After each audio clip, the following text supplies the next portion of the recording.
ভাবি, আপনার স্বামী থাকতে তারপরও কেন আপনি আমাকে ডাকেন প্রতি রাতে?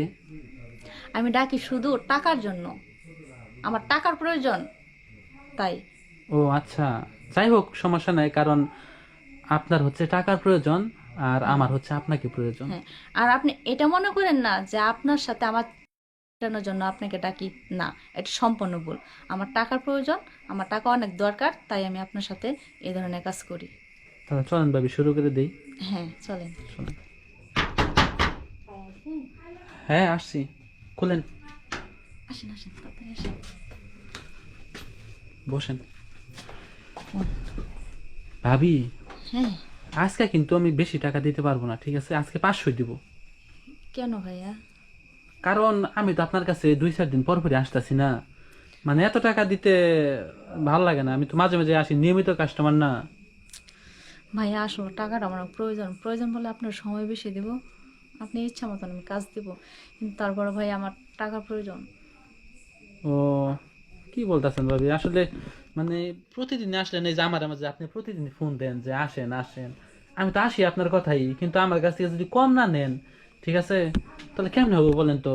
ভাইয়া দেখেন, আমি কম নিতে পারবো না, প্রয়োজন পড়লে আপনার আমি সময় বেশি দেবো, আপনার চাহিদা অনুযায়ী কাজ করবো, আপনি যা বলবেন যেমনি বলবেন ভাই আমি এমনি করবো, কিন্তু তারপর আমার ভাইয়া টাকার দরকার, প্লিজ ভাইয়া আপনি আর না করেন না। কি বলতেছেন ভাবি? আসলে ভাবি, একটা জিনিস বুঝলাম না, কি ভাই? বুঝছেন?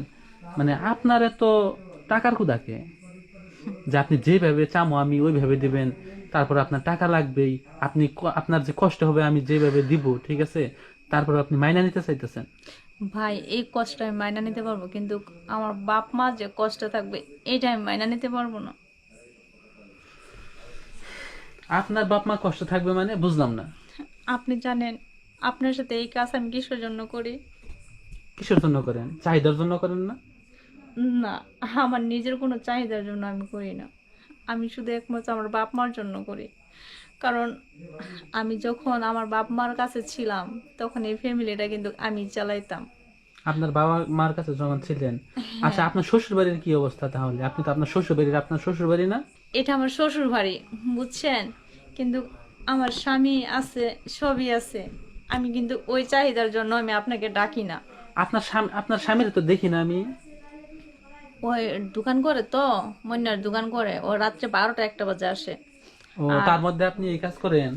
হ্যাঁ, শুনেন ভাইয়া কিসের জন্য করি, আচ্ছা, বলেন অথচ শুনি। ভাবতে পারেন আসলে ও মেয়েটা মনে হয় দুশ্চরিত্র, আসলে তা না, কিন্তু আমি মনে করেন আমি যখন আমার ফ্যামিলিতে ছিলাম তখন সংসারটা আমি চালাইছি যেভাবে পারি। হুম। তারপর যখন বিয়ে হয়ে গেল, আমার বাপ মা কিন্তু বৃদ্ধ, আমার ভাইও নাই বোনও নাই, আমি ছাড়া। আর আমার স্বামীর কাছে যদি আমি টাকা চাইতাম তা আমার নানান ধরনের কথাবার্তা বলতো, অজুহাত দেখাইতো, আমার বাপ মার বাড়ি যাইতে দেয় না, বাপ মা কিভাবে আছে দেখতে দেয় না। মানুষের কাছে শুনি তারা নাকি দিনের পর দিন না খায় থাকে। আচ্ছা বলেন, এইসব শুনে কি আমার ভালো লাগে? না, তাও তো বুঝলাম। আসলে আপনার স্বামী এমন কেন বুঝলাম না। আপনার স্বামী দোকান করে, আপনাদের কি, আপনার স্বামীর কি টাকা পয়সা নাই? ওর টাকা পয়সা সব কিছু আছে, কিন্তু কি জানেন, ভালো মন নেই, ওর মনে শুধু নোংরামি। ও যদি মনে করতো যে না আমার বাপ মাকে আর শ্বশুর শাশুড়ি কেটা, ও ইচ্ছা করলে পারতো না, 1500 টাকা দিলে আমার বাপ মা খায়কে দোয়া করতো না? আমার বাপ মা তো বৃদ্ধ।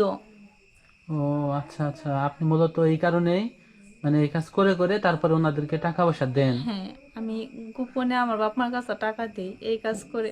তাছাড়া আমি মেয়ে মানুষ, আমি কি করব, আমি বাড়ির থেকে বার হতে পারি না, আমি একটা কর্ম করতে পারবো না, আমি কোথায় যাব?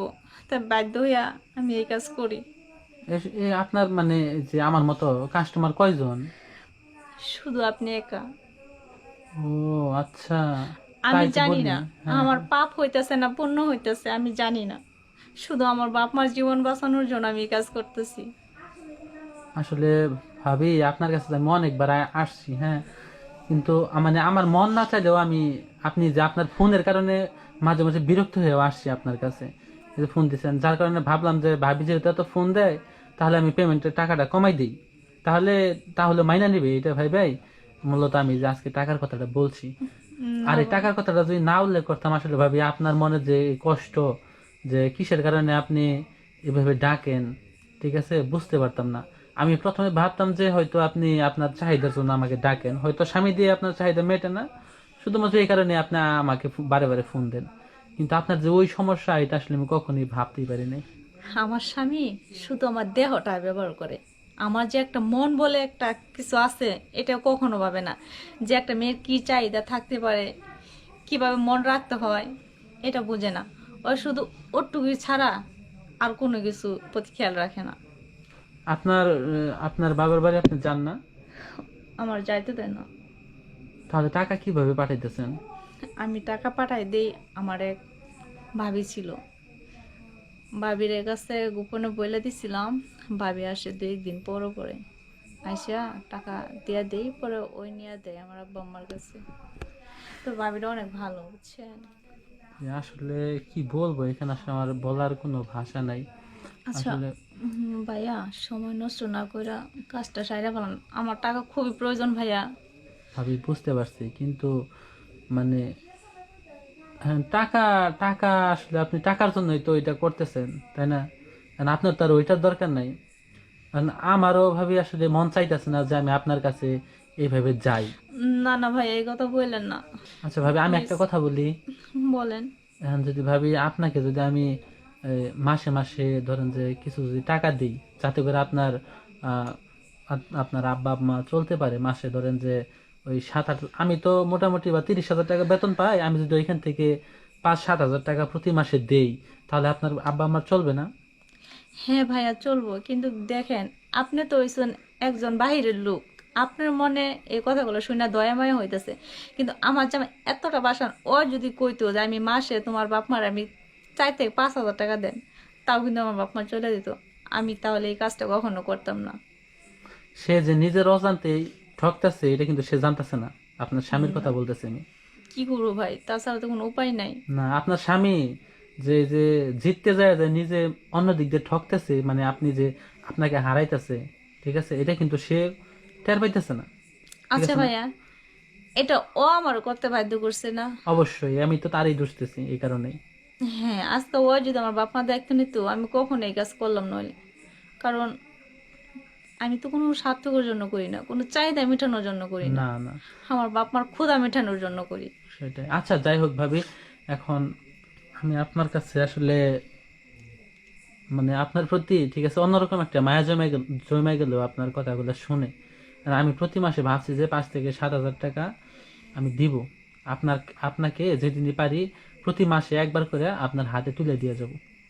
সত্যি কথা বলতেছেন জি ভাইয়া? জি, আমি যে কারো দিয়ে পাঠাই আপনার কাছে, অথবা আমি আপনার কাছে এসে দিয়ে যাব। ভাই, আমার কাছে না দিয়া যদি আমার বাপ মার কাছে দিতেন, কারণ আপনি যদি আচ্ছা দিয়ে বুঝতে গেল, পারছি, আমি তো আর ঠিকানা জানি না, আমাকে আমি না দিয়েন। সব ঠিকানা আপনাকে লেখা দিয়া দিমু। লিখে দিয়ে দিবেন, আমি ওইখানে যাই পৌঁছে দিব, আপনার কোনো টেনশন করতে হবে না। আসলে ভাই, আপনি একজন ভালো মনের মানুষ। তো এটা আর বলে আর লজ্জা দেবেন না, কারণ আমার এই জিনিসটা আসলে আমার কাছে এতটা খারাপ লাগলো শুই না, মানে এটা আর বলার অপেক্ষা রাখে না। যাই হোক ভাবি, তাও থাকেন, আমি যাই, ঠিক আছে? আপনার নাম্বার তো আছেই, আমার নাম্বার তো আছে, আপনি আমাকে ফোন দিয়েন, খোঁজ খবর নিয়েন, আর আমিও খোঁজ খবর নিবনি। আচ্ছা ভাইয়া, আর আপনার যদি কখনো মনে চায় বা আসতে পারেন, সমস্যা নাই। আপনার জন্য, আপনি আমার অত বড় উপকার করতেছেন, আর আমি কি আপনার জন্য কিছুই করতে পারবো না? না ভাবি, সেটা দেখা যাবে নি পরে, সমস্যা নাই। আচ্ছা আচ্ছা ভাবি, ঠিক আমি আছে। যাই, তাহলে থাকেন আপনি। আচ্ছা ভাইয়া। আচ্ছা।